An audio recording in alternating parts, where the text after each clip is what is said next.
Bonjour tout le monde, aujourd'hui on va vous présenter avec Adrien la théorie du cycle financier par Minsky. Avant de rentrer dans le vif du sujet, voyons qui était Hyman Minsky. C'est un économiste américain né en 1919 et décédé en 1996. Il s'inscrit dans le courant de pensée post-keynésienne. Il commence par étudier les mathématiques avant de se diriger vers l'économie. Témoin de la crise des années 30, il est très tôt convaincu que le capitalisme est intrinsèquement instable et connaît des phases de fluctuation. En effet, marqué par la Grande Dépression. Il est convaincu que le capitalisme est un système profondément instable et que les fluctuations cycliques, les crises financières et le chômage ne sont pas des accidents de parcours, mais des étapes inévitables de son développement. Par la suite, il rédigera sa thèse sous la direction de Schumpeter et Leontief et obtiendra son doctorat en 1954. Il s'est initié à la pensée de Keynes en lisant son œuvre Un traité sur la probabilité de 1921 où Keynes étudie la prise de décision dans un contexte incertain. Minsky s'est alors énormément inspiré de Keynes pour ses travaux, notamment dans son œuvre principale Stabiliser une économie instable de 1986. Ainsi, dans cet ouvrage, on retrouve l'idée principale que la finance capitaliste est intrinsèquement instable. La contribution de Minsky a été d'ajouter à la théorie de l'investissement et du cycle de Keynes sa propre théorie du financement et de l'investissement. Selon Minsky, l'instabilité des marchés financiers est endogène. En d'autres termes, elle est inhérente au comportement des acteurs financiers et des entreprises. Pour lui, le principal mécanisme qui pousse l'économie capitaliste vers l'instabilité financière et vers les cycles économiques, c'est l'accumulation de la dette par les entreprises. Ainsi, il va développer ce qu'on appelle la théorie de l'instabilité économique et financière. Minsky a fait un double emprunt au cadre théorique proposé par Keynes. En effet, il s'est inspiré d'une part de la théorie de l'investissement et du cycle économique présentée dans le chapitre 12 de la théorie générale de Keynes, et d'autre part de la théorie des actifs financiers et des immobilisations du chapitre 17. Dans la mesure où elles sont prises dans des conditions fondamentalement incertaines, les décisions d'investissement sont source de cycles économiques et d'instabilité. Des vagues successives d'optimisme et de pessimisme affectent la quantité globale de l'investissement qui va déterminer à son tour le niveau global de la production et de l'emploi à travers l'effet multiplicateur. Dans la partie 2, on va voir donc le développement. D'abord, on va poser les hypothèses sur lesquelles Minsky va se baser pour élaborer sa théorie du cycle financier.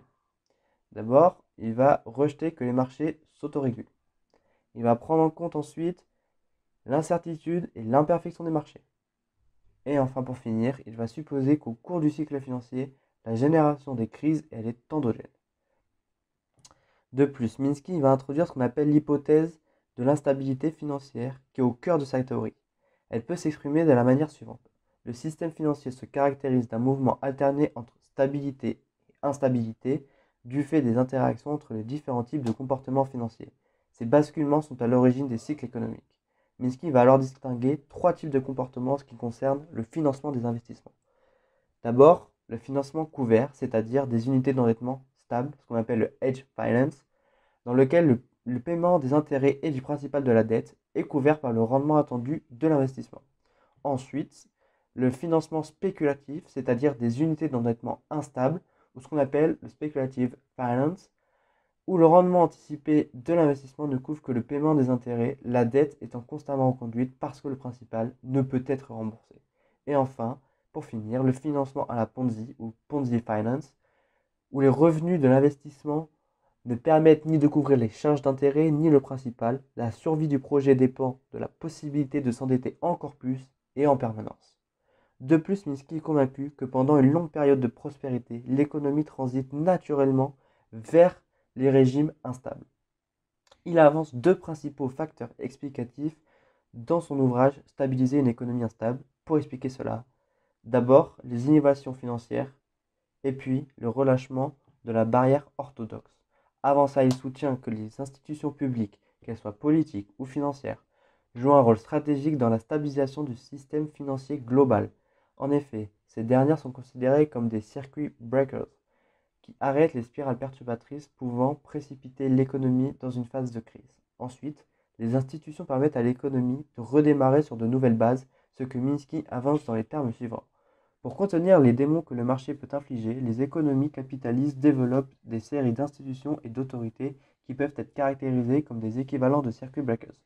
Ces institutions, en effet, arrêtent les processus économiques qui produisent de l'incohérence et redémarrent l'économie avec de nouvelles conditions initiales et peut-être avec de nouveaux coefficients de réaction. Par conséquent, Minsky va nommer deux institutions essentielles pour assurer la stabilité financière. D'une part, le rôle crucial de la Big Bank, grâce à son rôle de prêteur en dernier ressort, qui permet de refinancer les banques quand celles-ci ne sont pas parvenues à se refinancer sur le marché monétaire ou auprès d'autres banques.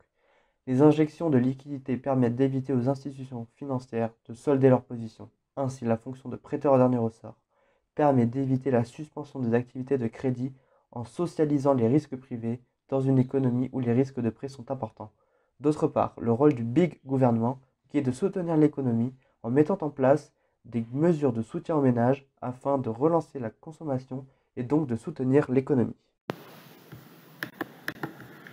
Donc nous allons vous lire une citation de Minsky. Donc reprendre la crise de 1927, il dit que la principale erreur de la réserve fédérale pendant la grande dépression de 1929-1933 n'a pas été de diminuer l'offre de monnaie, mais de laisser les banques, les sociétés de prêt immobilières ainsi que les institutions financières faire faillite. Mais elle peut également être facteur d'instabilité. Comme les agents en quête de profit apprennent les modalités de fonctionnement de la structure de régulation et comme la régulation ne signifie que certaines opportunités de profit perçues ne sont pas exploitables, les agents sont incités à modifier leur comportement pour se soustraire aux contraintes. Donc nous allons passer au rôle des innovations dans le modèle de Minsky. Donc tout d'abord, on va citer Fisher, le cycle débute avec une innovation qui ouvre une perspective nouvelle et important en termes de profit. Donc par exemple, parler des CDO qui ont été une révolution dans les années 80. Et donc, l'importance des innovations financières dans la théorie de Minsky est centrale car elle se base sur la grille d'analyse de Schumpeter, ce qui conduit à défendre que les innovations technologiques doivent être soutenues et financées. Minsky souligne que le changement et l'évolution ne sont nulle part plus évidents que dans les activités bancaires et financières. Et nul autre par ailleurs que dans le secteur bancaire, la recherche de profit n'est à ce point un facteur en termes d'innovation. Il avance, en outre, que les innovations financières sont le moyen utilisé par les banquiers pour contourner les règles prudentielles, qu'elles soient le fait des banques centrales ou d'une autorité de régulation. On peut citer donc la SEC, par exemple, autorité de régulation, ou bien l'AMF pour la France. Et qu'elles sont sources d'avantages compétitifs au même titre qu'une innovation technologique. Donc, par exemple, on peut citer tout ce qui est trading à haute fréquence et les transmissions par micro-ondes afin de réduire et gagner quelques millisecondes pour avoir un avantage de temps sur ses concurrents. Donc, nous allons parler de la part de prospérité dans le cycle de Minsky. Donc, on va commencer avec une citation. Si l'économie part avec une part assez importante d'unités spéculatives et Ponzi est dans un état inflationniste et que les autorités essaient d'exorciser cette inflation par des contraintes monétaires, alors les unités spéculatives deviendront Ponzi et la valeur nette des unités de Ponzi s'évaporera rapidement. Par conséquent, les unités qui sont en pénurie de liquidité seront forcées de vendre pour essayer de refaire leur position, ce qui mènerait vraisemblablement vers l'effondrement de la valeur des actifs. Minsky en 1992. Pendant les périodes de prospérité prolongée, les institutions sont moins regardantes, il y a un relâchement de la barrière orthodoxe. Cette barrière est en fait l'ensemble des lois et des principes prudentiels auxquels sont assujettis les institutions financières et les agents. La barrière se relâche puisque le succès nourrissant le succès, les agents économiques s'installent dans une euphorie qui appelle les pratiques financières de plus en plus risquées et la prudence est mise de côté. La levée de contraintes institutionnelles place l'économie dans un état de faible régulation, ce qui entraîne une généralisation des formes d'endettement spéculatives et Ponzi observées. Les marges de sécurité destinées à combler la part d'erreur entre les prévisions et les réalisations s'amenuisent. L'idée que la phase ascendante du cycle n'est pas encore à son terme se généralise et favorise les logiques de court terme.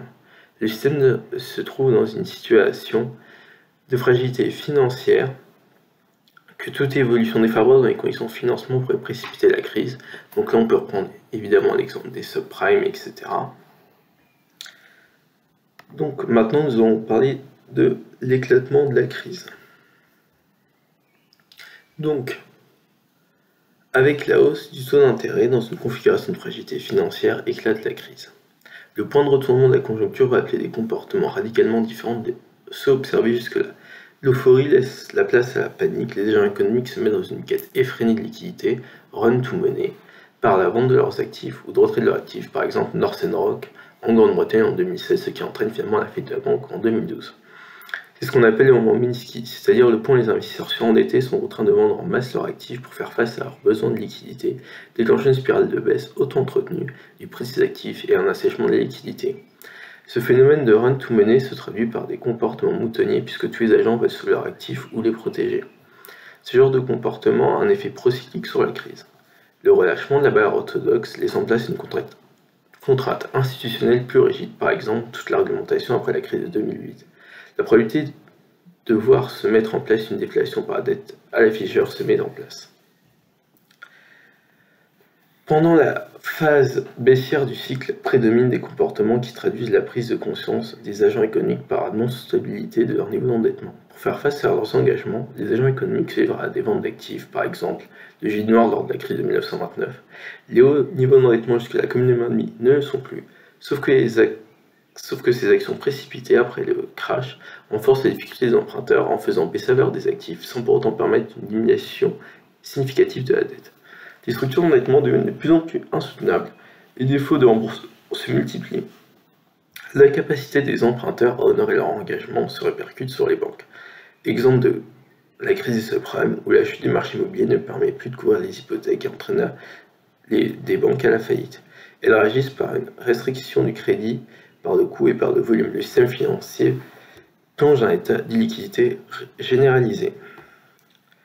Pour sortir de la crise, selon Minsky, deux institutions sont à même de faire redémarrer le système sur de nouvelles bases, la Big Bank et le Big Government. La première, par ses opérations de prêteurs en dernier ressort, qui devraient permettre qu'émergent les valeurs planchers du prix des actifs et permettre d'assurer un minimum d'équité au marché financier, alors que la seconde, par le déficit public, pourrait pallier le fléchissement de la demande privée.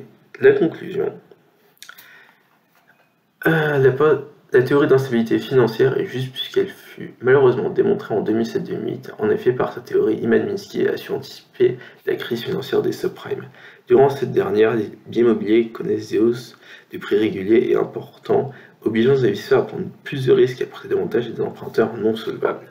C'est d'ailleurs à partir de ce moment qu'on commença à se réintéresser au de Minsky sur les crises financières.